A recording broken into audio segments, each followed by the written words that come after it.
Now, but Prof, this is almost like a vicious cycle. We all of us are just trapped. So, is this? We are not all trapped. We are not all trapped. I've told you, we are not all trapped because until we get out of self-delusion, until we tell ourselves the truth, we have to tell ourselves the truth. The students that wrote that OAU exam and only 44 scored 300 and above, check those students. If you can do an analysis of those candidates, you will find out that one, their parents provided virtually everything for them. And two, you find out the type of school they attended.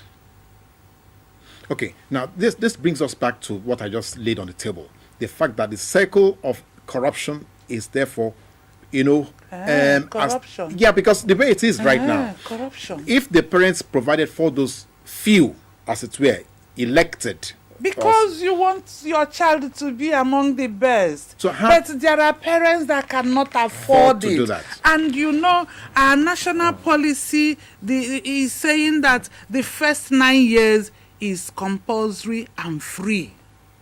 But how compulsory and how free is it? Compulsory and free, if you look at the letters, the children are supposed to have school uniform provided for them. They're supposed to have midday meals. And even the UBEC money, 15% of the counterpart funds is supposed to be for capacity building for the teachers. And when you get that, that is where you see people using that to settle their people. Where somebody selling a recharge card on the roadside, the name will be there as one of the participants at the workshop, because some other person is supposed to have been settled. And you see that there are some recurring names. Some people who attend the same workshop they keep all the adhering. time. Yes.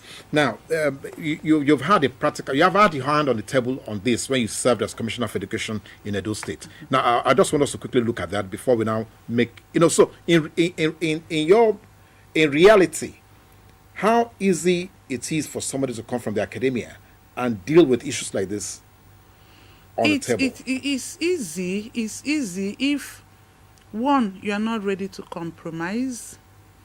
Two, you have a passion for education.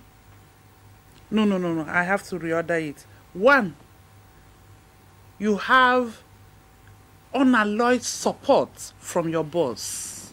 Okay. Your boss sees what you want to do, your vision. From the same prism. It's the same view lens that you are using. Your boss is passionate. Your boss wants this change. Your boss is ready to support you to make radical changes. That is number one critical factor for success. Number two, you have to be passionate about the change process itself. Number three, you don't have to compromise. Because once you compromise, you lose it. No, but Prof, in reality, you had to leave that office because the pressure was too much. I had to leave that office not because the pressure was too much. I left the office to go back to my original constituency. Okay, now... It's not the pressure from the work. No, not from the work. But how about pressure, threats to life? People who felt like, look, what changes are you coming to make here that all of us, we have gone through centuries of doing things the way we want to do it? Why can this man come? That wasn't why I left. I have